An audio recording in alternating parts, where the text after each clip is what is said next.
नमस्कार, मैं हूं अर्चना। आप देख रहे हैं प्राइम टीवी। वक्त हो गया है खबर दोपहर का। चलते हैं पहली खबर की तरफ। उत्तर प्रदेश के अयोध्या में नाबालिग गैंगरेप केस में अब राजनीति गर्मा गई है। इस मामले में समाजवादी पार्टी पूरी तरह से अब घिरती हुई नजर आ रही है। जिस पिछड़ा दलित अल्पसंख्यक यानी कि जिस पीडीए राजनीति के सहारे अखिलेश यादव ने लोकसभा चुनाव 2024 में भारतीय जनता पार्टी के खिलाफ बढ़त बनाई थी, अब उसी पर सवाल खड़े किए जा रहे हैं। दरअसल अयोध्या में निषाद समुदाय से आने वाली नाबालिग लड़की के साथ गैंगरेप का मामला सामने आया। इस मामले में सपा के स्थानीय नेता मोहित खान पर आरोप लगे। सपा नेताओं ने इस मुद्दे के राजनीतिकरण का आरोप लगाया। वहीं भाजपा की ओर से समाजवादी पार्टी अध्यक्ष अखिलेश यादव तक इस मामले में घेरे में आ रहे हैं। गैंगरेप केस में अब तक समाजवादी पार्टी के अध्यक्ष अखिलेश यादव डीएनए टेस्ट की मांग पर अड़े हैं। अयोध्या में मोइन खान जो समाजवादी पार्टी का नेता है, अयोध्या के सांसद की टीम का सदस्य है, 12 वर्षीय एक नाबालिग बच्ची के साथ दुष्कर्म का कृत्य में शामिल पाया गया। अभी तक समाजवादी पार्टी ने उसके खिलाफ कार्रवाई नहीं की है। मैं ये नहीं समझ पा रहा हूं कि ये सब क्या है। अब क्या ये कोई समाजवादी पार्टी ना बोले?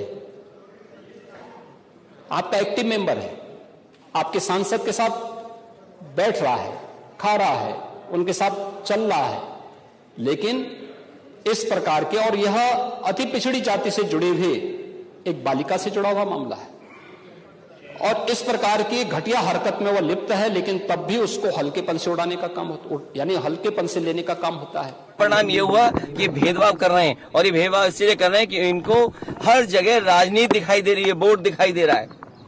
ये कितना भी कुछ कर लें, अब जनता को इनसे कोई उम्मीद नहीं है, और जब उम्मीद खत्म हो जाए किसी पॉलिटिकल पार्टी से, पीड़िता के साथ समाजवादी पार्टी पूरी तरह से खड़ा है। समाजवादी पार्टी को मांग है, अरे सुन लो भाई, अरे सुन लो, जो भी आरोपी है, जो भी कल्प्रिट है, उसके खिलाफ कानून में जितनी कड़ी से कड़ी सजा हो, कड़ी से कड़ी सजा हो, सजा दिलाई जाए, और जो भी आरोपी हो यहाँ तक उसको फांसी दिलाई जाए। और हाँ, पार्टी बता रहे हाँ, सुनिए, पार्टी ने एक उच्च स्तरीय कमेटी का गठन कर लिया है, और ये कहा गया है बहुत जल्दी से जल्दी बिना अनावश्यक विलंब के अपनी रिपोर्ट दे, और रिपोर्ट के आधार पर कार्रवाई की जाएगी। क्या कहूँगा इस पर, तो जो घटना घटी है अयोध्या के अंदर नाबालिग बेटी के साथ, वो जिह्वा पर बोलना भी पाप जैसा लगता है। लेकिन आज जुबान बंद है राहुल गांधी का, क्योंकि वो मुस्लिम है।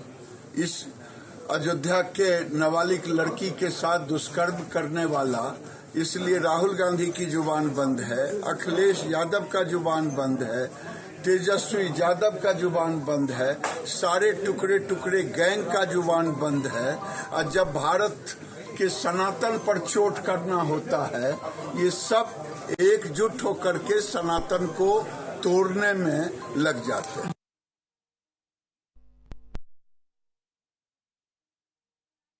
कि अयोध्या गैंगरेप मामला धीरे धीरे सियासी मुद्दा बनता जा रहा है। वहीं भाजपा एक तरफ न्याय की मांग कर रही है। सीएम योगी आदित्यनाथ द्वारा कई कड़े फैसले लिए गए और कार्रवाई की जा रही है। उसी पर अब सपा की तरफ से अखिलेश यादव ने अब डीएनए की मांग की गई है।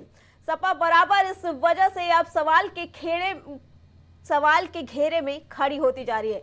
आपको बता दें कि अयोध्या में निषाद समुदाय से आने वाली एक नाबालिग लड़की के साथ गैंगरेप हुआ।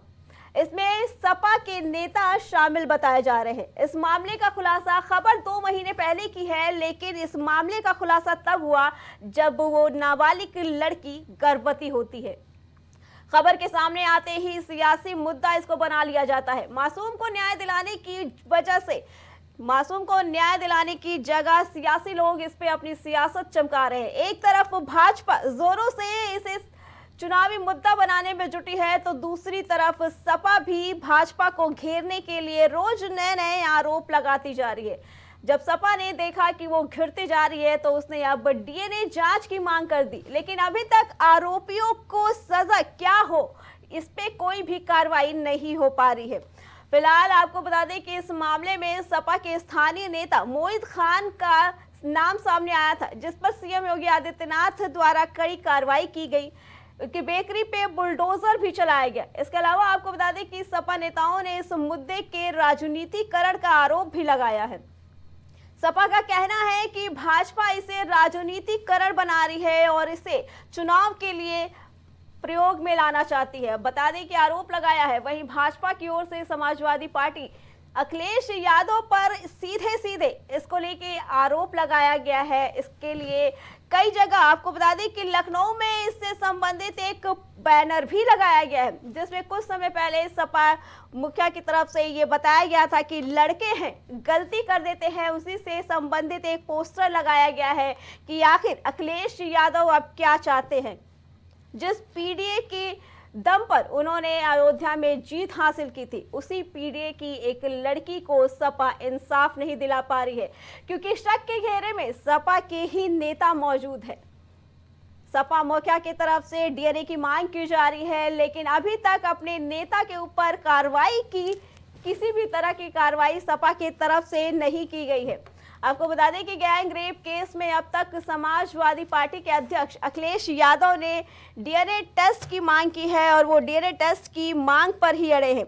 एक तरफ सपा सांसद अवधेश का कहना है कि आरोपियों को कड़ी सजा मिलनी चाहिए, यहाँ तक कि उन्होंने आरोपियों को फांसी देने की भी बात कह दी है। वहीं दूसरी तरफ रोज नए बयान आए जा रहे हैं। फिलहाल आपको बता दें कि अभी तक कांग्रेस की तरफ से इस पे कोई भी बयान जारी नहीं किया गया है। कहा जा रहा था कि कांग्रेस के लोग मिलने के लिए जा रहे हैं, लेकिन इसी बीच एक खबर आती है कि बच्ची को अब बेहतर इलाज के लिए उसे लखनऊ के केजीएमयू में भर्ती कराया दिया गया है। उसके बेहतर स्वास्थ्य को देखने के लिए उसे लखनऊ के मेडिकल कॉलेज में भर्ती कराया गया है। फिलहाल आपको बता दें कि सपा और भाजपा लगातार न्याय की बात कर रही है, लगातार सजा दिलाने की बात कर रही है, लेकिन अखिलेश यादव का कहना है कि किसी भी नतीजे पे पहुंचने से पहले डीएनए टेस्ट की मांग की हो, डीएनए टेस्ट कराई जाए आरोपियों का। अयोध्या गैंग के बारे में आपको बता दें कि इस पे कार्रवाई भी की जा चुकी है। इसी पे आगे जानकारी देने के लिए हमारे संवाददाता अभिनव हमारे साथ जुड़ चुके हैं। अभिनव, एक तरफ सपा के मुखिया अखिलेश यादव की तरफ से डीएनए टेस्ट की मांग की जा रही है, दूसरी तरफ भाजपा भी लगातार कार्रवाई की मांग की जा रही है। आखिर इसको सियासी मुद्दा क्यों बनाया जा रहा है? एक नाबालिग लड़की को न्याय दिलाने की बजाय इस मुद्दे को सियासी रूप क्यों दिया जा रहा है? बिल्कुल, देखिए अयोध्या कांड में लगातार सियासत जारी है और जब से मुख्यमंत्री योगी आदित्यनाथ ने पीड़िता की मां से लखनऊ में मुलाकात की है, उसके बाद से भारतीय जनता पार्टी पूरी तरीके से समाजवादी पार्टी पे हमलावर है। और आज सुबह अखिलेश यादव ने भी बयान दिया कि सबसे पहले डीएनए टेस्ट कराना चाहिए। कानून और संविधान की जो है वो डीएनए टेस्ट की बात कहता है और यदि जो भी आरोपी निकलता है उस पर कार्रवाई होनी चाहिए। अयोध्या से सांसद अवधेश प्रसाद ने भी कहा कि दोषियों को बख्शा नहीं जाना चाहिए और उनको फांसी दी जानी चाहिए। लेकिन इस अयोध्या कांड में कहीं न कहीं समाजवादी पार्टी की काफी बिक्री होती हुई नजर आई है और जो पीड़िता है अब उसका इलाज अयोध्या की बजाय लखनऊ में होगा, उसको लखनऊ रेफर कर दिया गया है और केजीएमयू में उसका आगे का इलाज चलेगा। और जो समाजवादी पार्टी का नेता है वो इसमें आरोपी बताया जा रहा है और फिलहाल पुलिस ने उसको गिरफ्तार तो कर लिया पहले ही, लेकिन लगातार भारतीय जनता पार्टी उस पर हमलावर है और तमाम प्रकार की अन्य उस पर कार्रवाई की मांग कर रही है। सपा नेता का जो बेकरी था, सपा मुखिया अखिलेश यादव की तरफ से लगातार डीएनए टेस्ट की मांग की जा रही है। आखिर क्यों, जब चीजें साफ है, बताई गई है, फिर भी डीएनए टेस्ट की मांग करना ये कहां तक सही है? बिल्कुल, देखिए अखिलेश यादव डीएनए टेस्ट की मांग कर रहे हैं और अखिलेश यादव का कहना है कि यह संवैधानिक है और कानून भी इसकी अनुमति देता है, तो आपको डीएनए टेस्ट करा लेना चाहिए। और यदि डीएनए टेस्ट में बातें गलत निकलती है तो फिर उन दोषी अधिकारियों पर भी कार्रवाई होनी चाहिए जिन्होंने यह भ्रम की स्थिति फैलाई है। बहरहाल अब जो पीड़िता है वो लखनऊ आ रही है, उसका लखनऊ में केजीएमयू में आगे का इलाज चलेगा और देखने वाली बात रहेगी कि पीड़िता के परिवार को क्या कुछ सहायता जो है वो उत्तर प्रदेश सरकार आगे और देती हुई है। समाजवादी पार्टी भी लेकिन अब आरोपियों पे कार्रवाई की मांग कर रही है। अवधेश प्रसाद जो अयोध्या से सांसद है, आरोपी जिनका करीबी बताया जा रहा था, वो खुद अब इस मामले में सख्त है और उनका कहना है कि आरोपियों पे कड़ी से कड़ी कार्रवाई हो, उनको फांसी दी जाए और सरकार उनको 50 लाख रुपए मुआवजे के रूप में भी दे। लेकिन इस मामले में समाजवादी पार्टी की छवि को धूमिल करने में भारतीय जनता पार्टी की कोई कसर नहीं छोड़ी। इस बार अयोध्या से समाजवादी पार्टी चुनाव भी जीती है। इसीलिए ये मुद्दा ज्यादा सियासी गलियारों में चलता रहा क्योंकि अयोध्या से इस बार समाजवादी पार्टी का सांसद चुना गया है और जो आरोपी है वो सांसद का करीबी बताया जा रहा था। इसको लेकर समाजवादी पार्टी ने मौन साधा हुआ था, लेकिन अब समाजवादी पार्टी ने जब अपनी चुप्पी तोड़ी है तो देखने वाली बात रहेगी कि आगे शासक प्रशासन क्या कुछ और कार्रवाई इस मामले में आगे लेकिन एक तरफ अखिलेश यादव डीएनए टेस्ट की मांग कर रहे हैं, वही दूसरी तरफ अयोध्या के सांसद का कहना है कि आरोपियों को कड़ी से कड़ी कार्रवाई करनी चाहिए। लेकिन जब नाम सामने है कि इस काम में कौन कौन शामिल है तो नाम लेके क्यों नहीं ये बता रहे हैं कि हाँ इन्हें ये सजा मिलनी चाहिए, या अभी तक पार्टी की तरफ से उन्हें किसी तरह का कोई भी निष्कासित या कोई भी उन पे कार्रवाई क्यों नहीं की गई? बिल्कुल, देखिए पार्टी का ऐसा मानना है और समाजवादी पार्टी के नेता पूर्व मंत्री पवन पांडे ने भी बयान दिया है कि भारतीय जनता पार्टी इसको राजनीति कर रही है इस मुद्दे पे, और यह राजनीति का मुद्दा नहीं है, हम लोग इसको गंभीरता से ले रहे हैं। लेकिन भारतीय जनता पार्टी सिर्फ इसमें राजनीति करते हुए समाजवादी पार्टी के नेता को फंसाना चाहती है। तो कहीं ना कहीं उनका लगातार कहना यह है कि जो मेन आरोपी है आप उसको पकड़िए, हो सकता कि जो जिस पे आप लोग मेन आरोपी समझ रहे हैं वो आरोपी न हो। और इसी से मिलती जुलती बात जो है वो अखिलेश यादव भी कह रहे हैं कि सबसे पहले आप डीएनए टेस्ट कराइए और जो आरोपी निकले उस पर कार्रवाई करिए, क्योंकि सपा वर्तमान वो नगर अध्यक्ष है जो आरोपी है और उसको फिलहाल पुलिस ने गिरफ्तार भी कर लिया है। लेकिन कहीं ना कहीं इस मामले में समाजवादी पार्टी जो है उस आरोपी के साथ खड़ी होती दिखाई दे रही थी अब तक, और समाजवादी पार्टी अभी भी कह रही है कि आरोपी जो है उस पर कड़ी कार्रवाई हो, लेकिन पहले डीएनए टेस्ट होना चाहिए। जी अभिनव, इसी मुद्दे को लेके एक होर्डिंग लगी लखनऊ में ही 1090 चौराहे पे कि सपा की तरफ से जो बयान दिया गया था कि लड़के हैं कुछ भी कर सकते हैं, इस बारे में आप क्या कहना चाहेंगे? बिल्कुल, देखिए ये मुलायम सिंह ने कहा था कि लड़के हैं गलती हो जाती है, उसी बात को डिकोड करते हुए कल राजधानी लखनऊ के 1090 चौराहे पे बीजेपी नेता ने होर्डिंग लगवाई और अखिलेश यादव पे उसमें करारा हमला किया गया और अखिलेश यादव को आईना दिखाने का उसमें काम किया गया और लोग कहने लगे कि जैसे मुलायम सिंह ने तब कहा था वैसे ही समाजवादी पार्टी अब फिर से वही दोहरा रही है। लेकिन समाजवादी पार्टी इसमें कहीं भी आरोपी को बचाने की बात नहीं कर रही। उनके नेता लगातार यही कह रहे हैं कि जो आरोपी उस पर ठोस कार्रवाई होनी चाहिए, लेकिन डीएनए टेस्ट की लगातार समाजवादी पार्टी के मुखिया अपने साथ मांग कर रहे हैं और देखने वाली बात रहती है कि डीएनए टेस्ट क्या आरोपी का कराया जाता है या नहीं कराया जाता। ठीक है अभिनव, आपका बहुत बहुत धन्यवाद।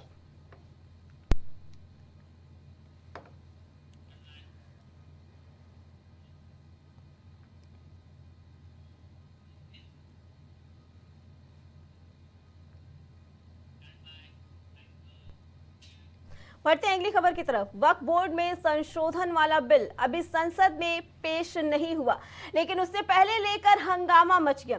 आपको बता दें कि all India Muslim personal law board ने इस पर ऐतराज जताया और कहा कि वक्फ एक्ट 2013 में कोई भी ऐसा बदलाव जिससे वक्फ संपत्तियों की हैसियत और प्रकृति बदल जाए या उन्हें हड़पना सरकार या किसी व्यक्ति के लिए आसान हो जाए, हरगिज कबूल नहीं होगा। इसी तरह वक्फ बोर्ड के अधिकारियों को कम या समिति करने को कतई बर्दाश्त नहीं किया जाएगा। वहीं आपको बता दें कि सुन्नी धर्मगुरु मौलाना खालिद रशीद फिरंगी महली ने भी वक्फ एक्ट में संशोधन को गैर जरूरी बताया है। वहीं ओवैसी ने संशोधन बिल को वक्फ बोर्ड की संपत्ति हड़पने की साजिश बता दी है। उनकी अधिकार जो मिले हैं, जिन्हें आजादी के अधिकार हैं या उनके स्वतंत्र जो अधिकार हैं, उनके अपने धर्म को लेकर के अपनी कामकाज की व्यवस्था को बनाए रखने के लिए, और केवल वक्फ बोर्ड नहीं, हमारे मुख्यमंत्री देखिए कितने समझदार हैं सरकार के। उन्हें उर्दू में ये पता लगा कि नुज़ूल उर्दू शब्द है, उन्हें समझाते रहे अधिकारी के नजूल का मतलब कुछ और है, लेकिन उन्होंने कहा नहीं, नजूल मतलब मुसलमानों की जमीन है ये। सोचो, जो व्यक्ति केवल उर्दू के शब्द नजूल को लेकर के पूरा का पूरा प्रयागराज खाली करा रहे थे, पूरा गोरखपुर, और गोरखपुर में अपना स्वार्थ है उनका कुछ, या उनके सहयोगी साथियों का स्वार्थ है, उसकी वजह से बताइए उर्दू का शब्द नजूल, तो मुख्यमंत्री जी क्या कानून ले आए? तो ये बात आपको भी समझ में आ रही है, लेकिन हम लोग इसके खिलाफ रहेंगे। प्रपोज अमेंडमेंट से मीडिया में जो लिखा गया है वो इस बात को बताता है कि मोदी हुकूमत वक्फ बोर्ड की ऑटोनॉमी को छीनना चाहती है और वो इंटरफेयर करना चाहती है वाकिफ के मंशे के खिलाफ। भारत सरकार वक्फ के मामले में जो कानून लाना चाहती है उसकी नीयत ठीक नहीं है। Joint parliamentary committee Atal ji की सरकार के जमाने में बनी थी, जिसमें कॉम्प्रिहेंसिव कानून बनाया गया था, और ये वक्फ की सारी प्रॉपर्टी सिर्फ मुसलमानों की है जिन्होंने डेडिकेट की है। हमारे बुजुर्गों ने अपनी जाती प्रॉपर्टी को जब वक्फ किया तो उनका मंशा और उसका मकसद ये था कि मुसलमानों की फलाह व बहबूद के लिए, मुसलमानों के अपलिफ्टमेंट के लिए वो प्रॉपर्टी इस्तेमाल की जाए, यूज की जाए। मुल्क आज़ाद हुआ, मुल्क के आज़ाद होने के बाद हमारे पास वक्फ एक्ट मौजूद है, हमारे पास वक्फ बोर्ड मौजूद है, जिसका मकसद और मंशा यह है कि वक्फ की प्रॉपर्टी का सही तौर पर तहफ़्फ़ुज़ हो सके, उसका सही नज़्म व नस्ख हो सके। आगे जानकारी देने के लिए हमारे संवाददाता राजेश हमारे साथ जुड़ चुके हैं। राजेश, आखिर क्यों वक्फ बोर्ड कानून में आखिर संशोधन करने की जरूरत क्यों पड़ी?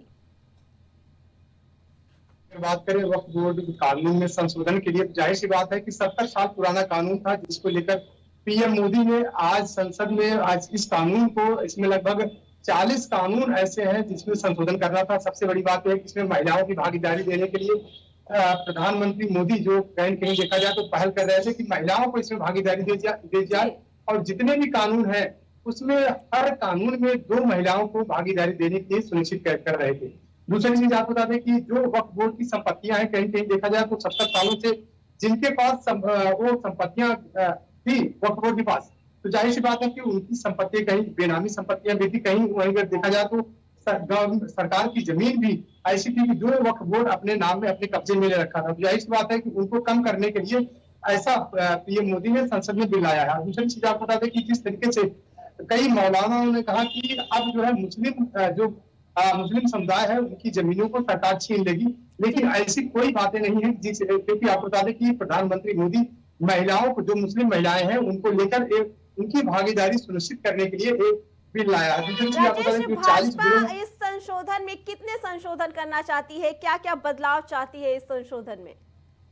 देखिए, जितने बिल वक्फ बोर्ड के जितने भी बिल हैं, मैं आपको बता दूं कि इसमें से 40 बिल ऐसे हैं जिसमें संशोधन होना है। उसके अलावा आपको बता दें कि 2 बिल ऐसे हैं जिसमें सबसे बड़ी बात है कि महिलाओं की भागीदारी, जितने भी वक्फ बोर्ड की संपत्तियां हैं या जितने भी वक्फ बोर्ड की चीजें हैं उसमें सारी चीजों में मुस्लिम महिलाओं की भागीदारी होगी। दूसरी चीज आप बता दें कि जितनी भी वक्फ बोर्ड की संपत्तियां हैं, चाहे बेनामी संपत्तियां हो चाहे वो संपत्तियां दर्ज होगी, तो उन संपत्तियों को भी सरकार जो है कहीं कहीं देखा जाए तो उसको कम करने की कोशिश कर रही है। दूसरी चीज आपको बता दें कि कई ऐसी बेनामी संपत्तियां हैं जो वक्फ बोर्ड के नाम से हैं, उन सब जो वक्फ बोर्ड की बेनामी संपत्तियां हैं उन संपत्तियों को पीएम मोदी केंद्र सरकार जो है कहीं कहीं देखा जाए तो केंद्र सरकार उसको लेने का काम करेगी, और जो वक्फ बोर्ड है उससे अलग करने का काम करेगी, क्योंकि जो बेनामी संपत्तियां हैं, जो वक्फ बोर्ड ने कब्जा की हुई सरकारी संपत्तियां हैं, उन संपत्तियों को लेने के लिए पीएम मोदी ने 40 जो वक्फ बोर्ड के बिल है उसमें 40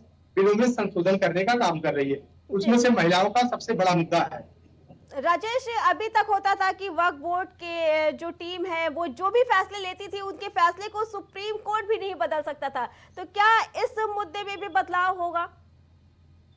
देखिए, अब तक जो मुस्लिम समुदाय की तरफ से अगर बात करें तो जो वक्फ बोर्ड था कहीं कहीं वो जो भी फैसले लेता था मुस्लिम समुदाय के लिए वो फैसला उसका मान्य होता था, लेकिन अब जो है कहीं कहीं देखा जाए तो उसके सारे फैसलों में बदलाव कर दिया गया है। अब केंद्र सरकार जो भी फैसला लेगी मुस्लिम वक्फ बोर्ड को मानना होगा, अब उसके आधार पर ही मुस्लिम वक्फ बोर्ड को चलना पड़ेगा। अगर उसके दिए गए कानूनों पर उसके जो भी संशोधन करेगा केंद्र सरकार, जो भी संशोधन करेगी, जो बिलों में संशोधन करेगी, अगर उनके बिलों को वक्फ बोर्ड अगर नहीं मानता है तो उसके खिलाफ ठोस कार्रवाई करने की सरकार जो है कोशिश करेगी। लेकिन आखिर वक्फ बोर्ड इसके संशोधन के खिलाफ क्यों है?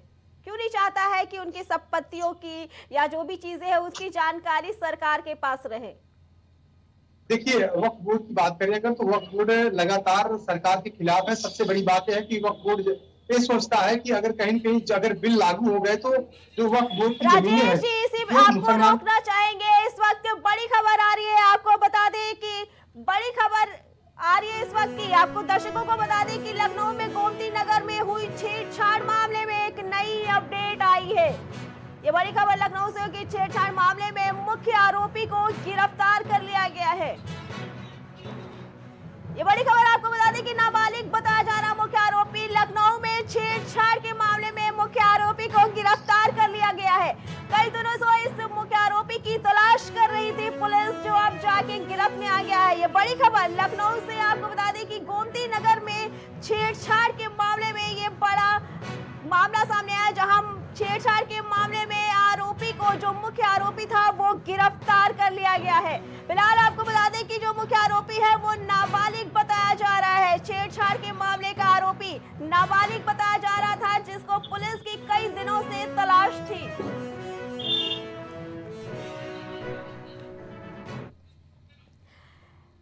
चलते हैं अपने संवाददाता के पास, राजेश के पास, वापस उसी खबर पे।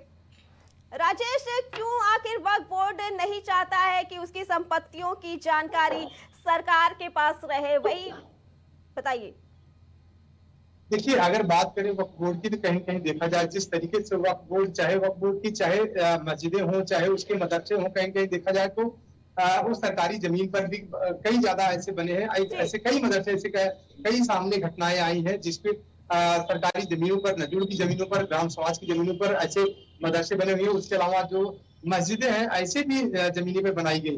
तो जाहिर सी बात है कि वक्फ बोर्ड ये नहीं चाहता कि जो भी वक्फ बोर्ड की जमीनें हैं, वक्फ बोर्ड के पास जो जमीनें हैं, चाहे सरकारी हो चाहे गैर सरकारी हो, वो सरकार की जानकारी में आए।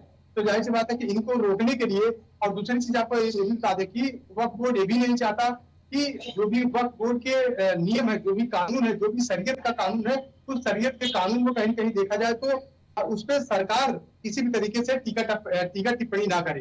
तो जाहिर सी बात है कि जिस तरीके से सरकार, अगर देखा जाए तो पीएम मोदी जिस तरीके से महिलाओं के लिए कानून बना रहे हैं, और खास करके अब जो है वो मुस्लिम महिलाओं के लिए भी कानून उन्होंने बनाया। उसके अलावा अब जो वक्फ बोर्ड की जो बिल है, जो संशोधन बिल है, उन सारे बिलों में मुस्लिम महिलाओं की भी भागीदारी दे रहे हैं। राजेश, तो क्या ये जो संशोधन किए जा रहे हैं, इसमें मुस्लिम महिलाओं से संबंधित जो 3 तलाक का मुद्दा है या जो हिजाब का मुद्दा है, उसमें भी संशोधन किया जाएगा? देखिए, मैंने आपको बताया कि कई सारे मुद्दे ऐसे हैं, और इसके पहले आपको बता दें कि पीएम मोदी ने इन सारे मुद्दों पर पहले ही उन्होंने जाहिर सी बात है कि अपनी राय रख दी थी। और दूसरी चीज आपको बता दें कि अगर हिजाब की बात है या 3 तलाक की बात है, तो पीएम मोदी लगातार इसके कानून बनाने के लिए हमेशा अग्रसर थे। लेकिन उनको भी, उन सारी चीजों को भी लेकर वक्फ बोर्ड या जो मुस्लिम कानून है, शरीयत जो मुसलमान मानता है, शरीयत कानून मानता है, तो शरीयत कानून जो है हमेशा से इसके खिलाफ रहा, चाहे 3 तलाक का मामला हो, चाहे हिजाब का मामला हो। लेकिन अब उसी तरीके से अब जो मुल्ला मौलवी है, देखा जाए तो वो अब जो वक्फ बोर्ड का कानून में जिसमें संशोधन हो रहा है, 40 कानूनों में, इसके भी खिलाफ कई मौलवियों ने अपना बयान दिया है। उनके बयानों में जाहिर सी बात देखने में आई है कि कहीं कहीं मुस्लिम समुदाय को भड़काने की कोशिश की गई है। जाहिर सी बात है कि जो सरकार संशोधन कर रही है बिलों में, वक्फ बोर्ड के बिलों में जो संशोधन कर रही है, उसमें मुस्लिम जो मौलवी है, जो मौलाना है, वो कहीं कहीं देखा जाए तो वो मुस्लिम समुदाय को भड़काने की कोशिश कर रही है। दूसरी चीज आपको बता दें कि मौलाना साफ साफ करते हुए, इनके जो वीडियो वायरल हुए हैं उसमें साफ साफ कहते हुए दिखाई दे रहे हैं कि मुसलमानों की जमीन छीन ली जाएगी, सरकार उनकी जमीनें छीन लेगी। लेकिन ऐसा कुछ भी नहीं है, क्योंकि सरकार जो है जो संशोधन कर रही है, जाहिर सी बात है कि जो सरकार की जमीन जो कब्जा कर ली है मुसलमान, चाहे वक्फ बोर्ड के नाम पर, चाहे मस्जिद के नाम पर, चाहे मदरसे के नाम पर, ऐसी बेनामी संपत्तियों को सरकार जो है वो अपने कब्जे में लेना चाहती है। तो जाहिर सी बात है कि इसी को लेकर वक्फ बोर्ड जो है कहीं कहीं लगातार जो है इसके खिलाफ, सरकार के फैसले के खिलाफ लगा हुआ है। जी ठीक है राजेश, आपका बहुत बहुत धन्यवाद।